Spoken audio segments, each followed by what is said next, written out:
Nagulat po ako mga kapatid na lumabas po ang aking pangalan. Akala ko po na ako po ay aawit. Hindi po ako umaawit po mga kapatid. Ang aking asawa po ang umaawit.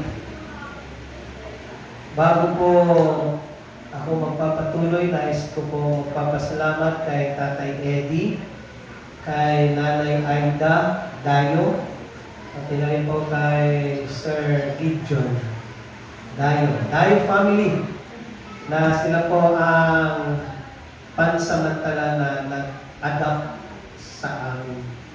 Parang dalawang pamilya po, no? Dayo family at Adapt family.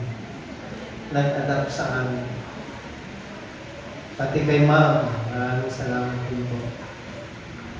Ang ating theme ay pamilyang masaya sa gawain sama-sama. Hindi po biro, mga kapatid, na ang bawat pamilya kapag kayo po ay gumagawa sa gawain ng Diyos ay makakaranas po ng mga pagsubok. Ang lahat ng mga kapatid, lahat ng mga mananampalataya ni Jesus na gumagawa sa kanyang gawain ay hindi po masaya ang diablo. Hindi po masaya ang diablo. Gagawa ng paraan ang diablo ng mga strategy upang ang pamilyang ito ay manghihina, ma-discourage. Ganon rin po yun sa mga lingkod ng Panginoon. Mga pastors, mga literature evangelists, mga teachers, yung mga gumagawa sa gawain ng Diyos ay hindi po masaya ang diablo. Talagang gumagawa siya ng paraan na tayo po ay maghihina at mawawalan ng pag-asa. At later on, tayo po ay susuko na. Sino po sa atin ang susuko na? Taas kong kamay. Wala po? Mga previous na mga karanasan, mga hindi magandang karanasan, kayo po ba ay sumuko? Wala po? Purihin po ang Diyos. Sino po sa atin ang mayroon pong problema? Taas kong kamay. Lahat po tayo mayroong problema. At sa problema na yun, ay nakakaramdam tayo na susuko na. Meron po ba? Meron po ba na-burn out sa gawain ng Diyos? Wala po? Na-burn out? Purihin po natin ang Diyos. Nung ako po ay church planter, na-assign po ako sa Masapang, Laguna. Masapang, Laguna. Alam niyo po, ang aming bahay, actually kami po ay nagrerenta po doon. Sa baba, ang nakatira ay bakla na may-ari ng bahay. Nagmumura, naninigarilyo. Kami po kasi ay nasa itaas.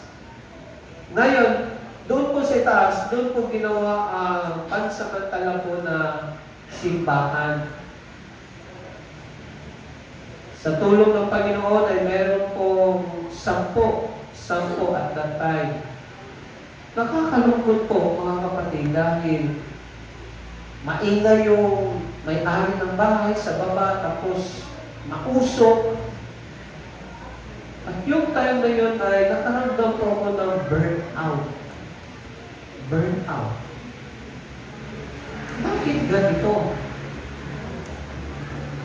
Gusto ko po na doon po sa simbahan, church pastor, tapos gagawa ng program, i-encourage yung mga kapatid na susuportahan ng program, lalo na po sa pangangaral, sa ACS, sa branch Sabbath School, sa women's. Ganun po. Isang church lang po ang ginawakan dahil dati ako po ay church pastor sa Central Luzon Conference dati sa loob ng 5 taon. At pagkatapos po ay lumipat po sa SCLC. Kaya yun po, nakaramdam po kami ng burnout dahil doon po, simba po kami doon, pagkatapos ay wala pa pong lote. Wala pa pong lote. Kami po ay tumagal doon na 7 months. Pagkatapos naman po ay inilipat na naman po kami sa Victoria Bayan na dapat ay patatayuan po doon ng church. Ganun po ang buhay ng pastor. Tunay na NPA, no permanent address. Dahil palipat-lipat po kami, no permanent address. Pagkatapos doon sa Masapangay, inilipat na naman po doon sa Isla. Lalo na po doon sa Isla, na burn out na naman po ako, Pastor Dave. Pero niyo po, dito po kami sa Panukulan, ang headquarter. Buntis pa ang aking asawa, maliit pa si Gabriel. Tapos ako po ay naroon sa malayo, sa Bunbun, 1 week. Pagkatapos sa Muntay, 1 week, 2 weeks. Hindi mo uuwi sa asawa ng buntis. Nakaramdam ng burnout. Nakaramdam na susuko na. Babalik na lang ako sa pagiging branch manager po sa isang kumpanya na nagtitinda ng motor. Ganun po naramdaman ko po noon. Pero alam niyo po ba mga kapatid, it's because of prayer at pagbabasa ng Biblia. Yung mga nararamdaman po natin na burnout, nawala na po ng gana, nawala na po ng pag-asa, kung ma-intern o hindi, o mananatiling lantern o church planter, ay nakikita po ng Diyos. Nakikita po ng Diyos kung ano po ang ating kalalagayan po ngayon. 1 Samuel 16 verse 7, nababasa ng Diyos ang ating mga puso. 1 Samuel 16 verse 7, nababasa ng Diyos ang ating mga puso. Na ito po yung ating passion, na gusto po natin magtapat, ngunit nandyan ang jablo, na lagi na po tayo tinatadyakan para tayo po ay matutumba, na nandyan ang jablo, na marami pong mga hadlang sa ating paglapit sa Diyos. Nandyan po ang jablo na makakaramdam po tayo ng burnout, na mawawala na po tayo ng tiwala sa Diyos. Alam niyo po mga kapatid, yun ang pong solusyon. Mananalangin, magbabasa ng Biblia. Bakit po napakahalaga ito? Ang pananalangin ay kinakausap po natin ang Diyos. Ang pagbabasa ng Biblia, ang Diyos ay nakikipag-usap sa atin. At kung yun po ang ating ginagawa araw-araw, tayo po ay lalago. Di ba meron na pong awit ng mga bata na read your Bible and pray every day, and you grow, grow, grow. Hindi po tayo lalago kapag hindi naman po tayo mananalangin sa Diyos. Hindi po tayo lalago kapag hindi po tayo magbabasa ng Biblia. Tandaan po natin mga kapatid, ang Kristiyano, ang mananampalataya kay Jesus, na laging nananalangin kay Jesus, nagbabasa ng Biblia, ay maliligtas. Agree mo ba kayo? Hindi mo kayo agree? Meron akong proof. Introduction pa lang po ito. Lubos-lubos sila po dahil bihira lang po ako na-invite po dito sa distrito ni Pastor Dave at ni Pastor Jude. Ang proof, number 1, nagtagumpay si Jesus sa 3 matinding mga pagsubok. Ano po ang lagi niya pong sagot? It is written. Si Jesucristo, na anak ng Diyos, na nagkatawang tao, nagtagumpay sa matinding mga pagsubok dahil memorize ang Biblia. Pangalawang proof, Matthew 26 verses 36 to 46. Bago mo dinakip si Jesus, ano pong ginawa po ni Jesus sa Garden of Gethsemane? Nanalangin. Ang sabi ni Jesus, Father, if it is possible that this cup of suffering may pass from me, not as my will be done, but as your will be done, Father. 3 beses. Ang ating Panginoong Yesus po ay nagtagumpay. Dahil sa kanyang panalangin doon po sa Garden of Gethsemane, nagtagumpay ang ating Panginoong Yesus nang siya po ay humarap sa mga Roman soldiers. Siya po ay merong pagtitimpi nang kinalikan po siya ni Judas. Siya po ay merong pagtitimpi nang siya po ay naroon sa Sanhedrin. Merong mga accusation na mga kasinungalingan hanggang na ang mga tao na naka-witness ng mga himala ng ating Panginoong Jesus ay sila po yung sumigaw na, crucify Him! Crucify Him!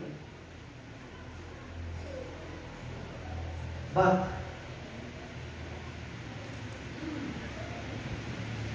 si Jesus ay nagtagumpay.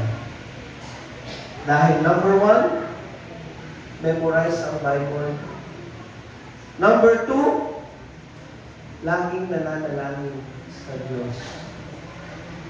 Kapag tayo po, mga kapatid, ay laging nagbabasa ng Biblia, nananalangin sa Diyos, tayo po ay magtatagumpay. Tayo po ay maliligtas. Matthew 24 verse 13, Jesus said, datapwat ang magtitiis hanggang sa wakas ay siyang maliligtas. Yung word po doon na datapwat ang magtitiis hanggang sa wakas. Number 1, habang may buhay. Number 2, hanggang sa kalawang pagdating ni Jesus ay siyang maliligtas. Habang tayo po ay naririto po, mga kapatid, sa mundong ito, at ang ating kaaway ay katulad sa isang leon na naghahanap ng kanyang malalapak. Di ba po, ang gutom na leon ay wala lang po yung pinipili.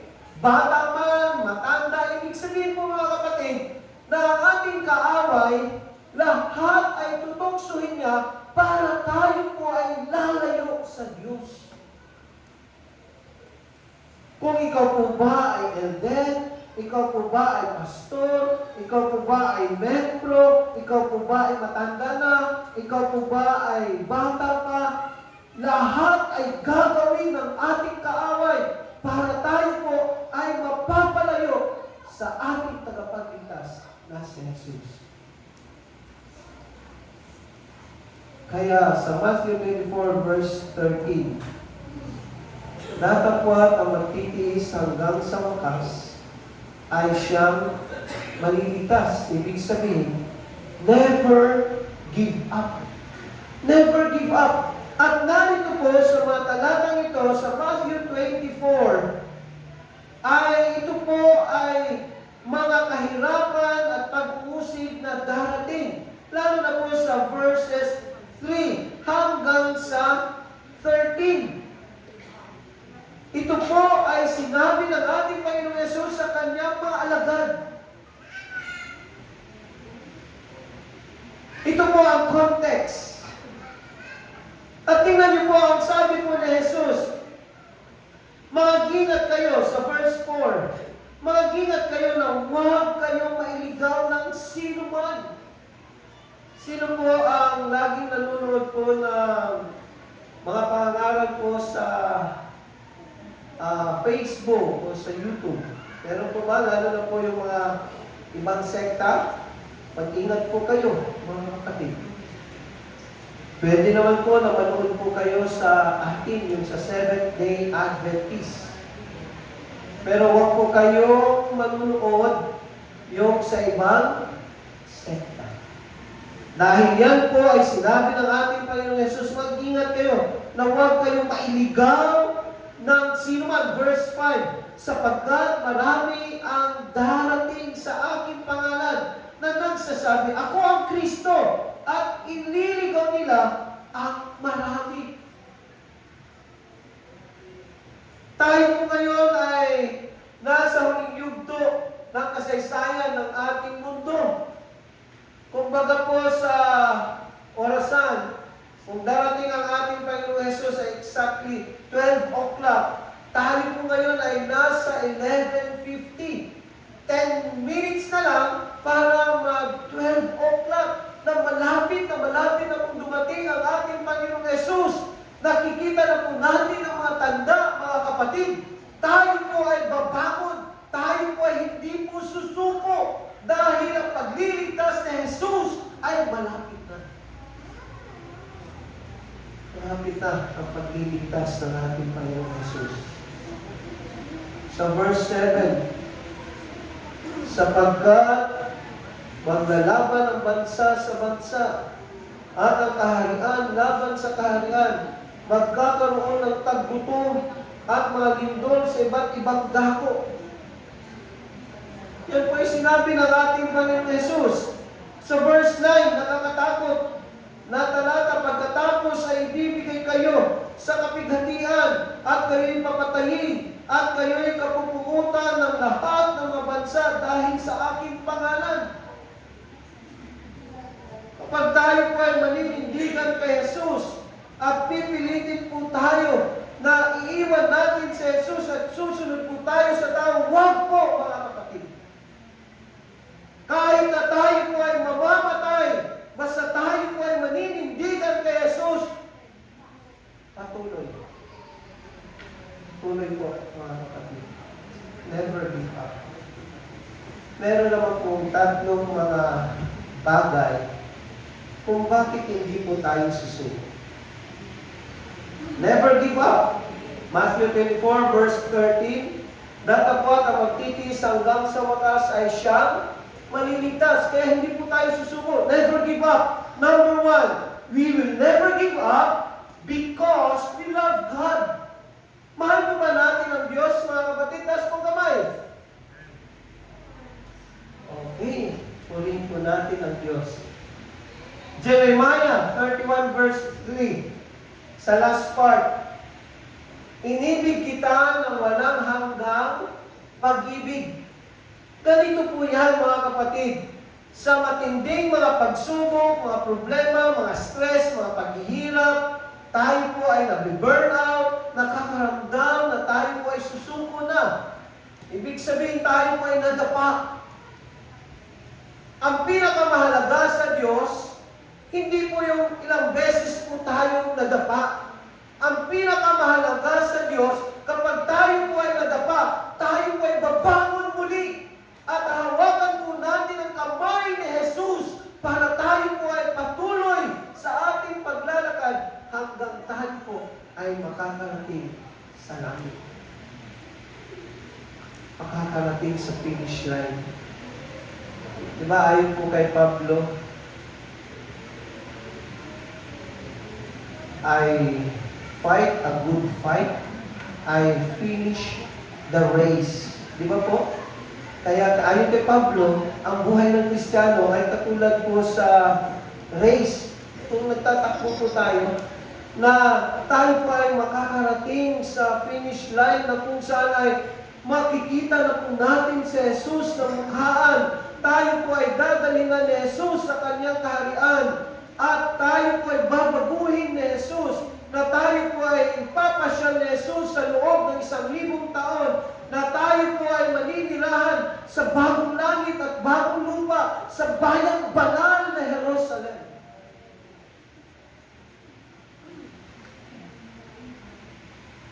we will never give up because we love God. Ang pangalawa, we will never give up because we want to live with Jesus in heaven. Sino po sa atin ang gusto po maninirahan sa langit? Taas pong kamay, mga kapatid. Okay, purihin po natin ang Diyos. Lahat ng mga bagay dito po sa lupa ay hindi po natin madadala sa langit. Lahat ng mga kayamanan ay may iwan lang po dito sa lupa. Lahat ng mga magagandang mga kotse o mga gadget, cellphone, ay maiwan po dito sa lupa. At lahat ng mga gawang nasa lupa ay pawang masusunog lamang. 2 Peter 3, verse 10. Sa last part na katala, at lahat ng mga gawang nasa lupa ay pawang masusunog. Hindi po natin yan madadala sa langit. Huwag lang po tayong susuko, mga kapatid. Lalo na po ang bawat pamilya. Huwag po kayong susuko. Patuloy po tayo na gumawa sa gawain ng ating Panginoong Diyos.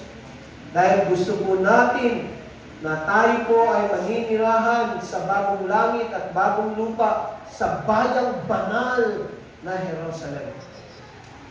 Kaya meron nga pong talata sa John 14 verses 1 to 3. Let not your heart be troubled. You believe in God, believe also in me. In my Father's house are many mansions. If it were not so, I would have told you, I go to prepare a place for you. And if I go and prepare a place for you, I will come again and receive you unto myself, that where I am, there ye may be also. Hindi po tayo susuko. We will never give up because we want to live with Jesus in heaven. At ang huli po, we will never give up because Jesus is coming. Jesus is coming. Kaya yan po ang ating pinag-aralan kanina, mga kapatid. Ulitin ko po. Apokalipsis 22, versikulo 12, na napakaliwanag, ako'y malapit nang dumating, at dala ko ang aking gantimpala upang gantihan ang bawat isa ayon sa kanyang ginawa. Tandaan po natin ang kasabihan na if you give up, you are loser. If you will never give up, you will receive eternal life.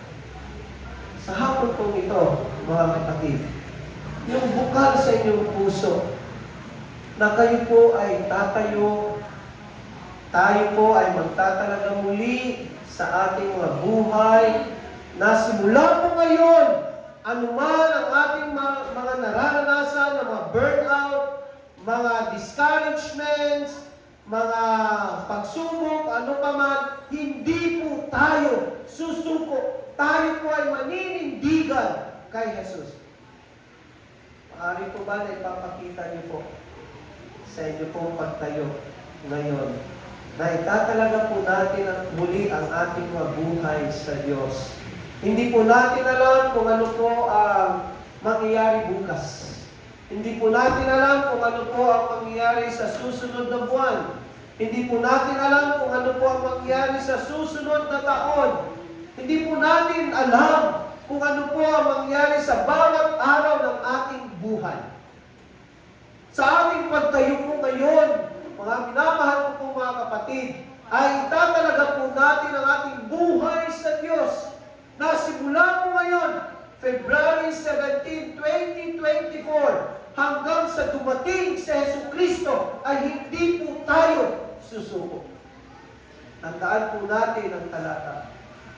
Matthew 24, verse 30.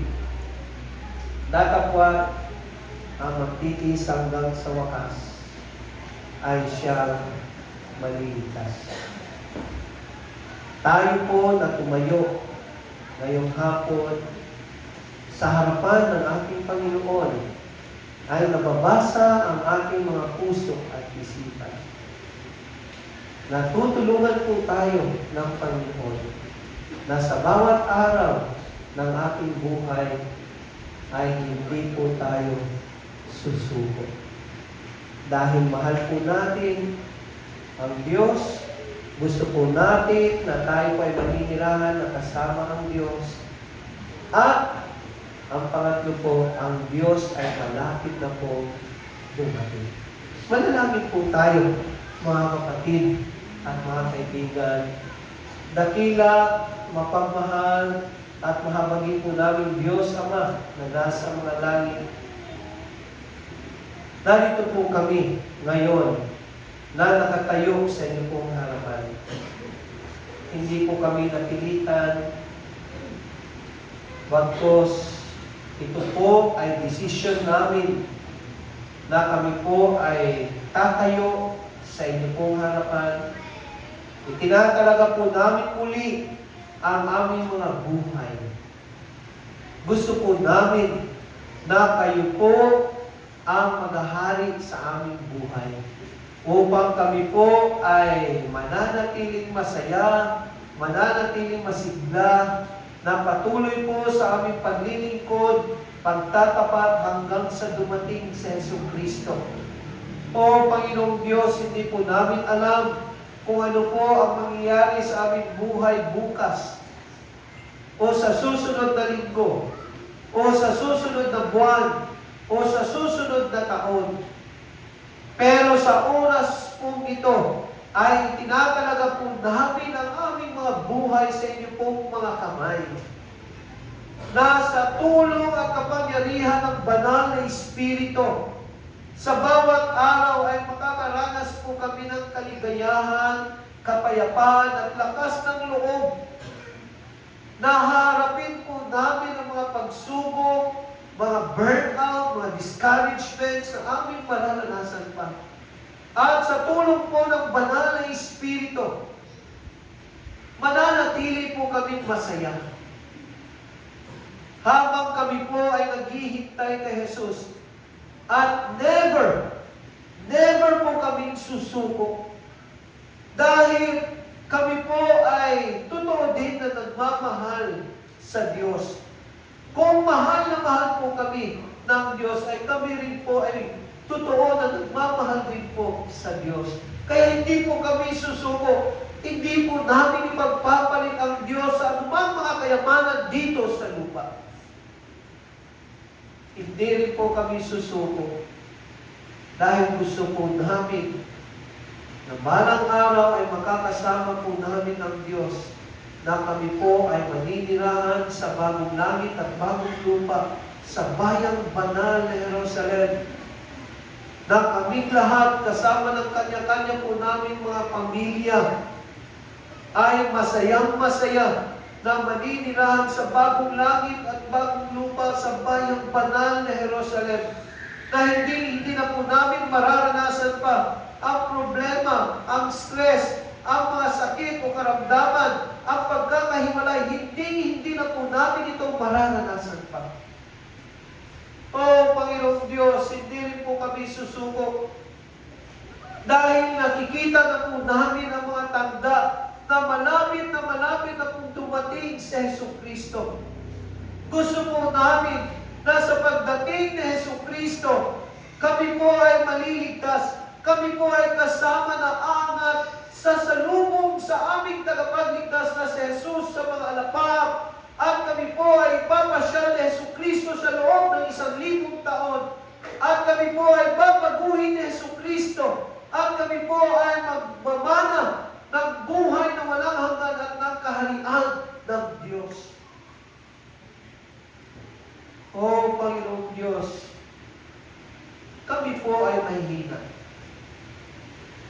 Ang aming kaaway ay matalino.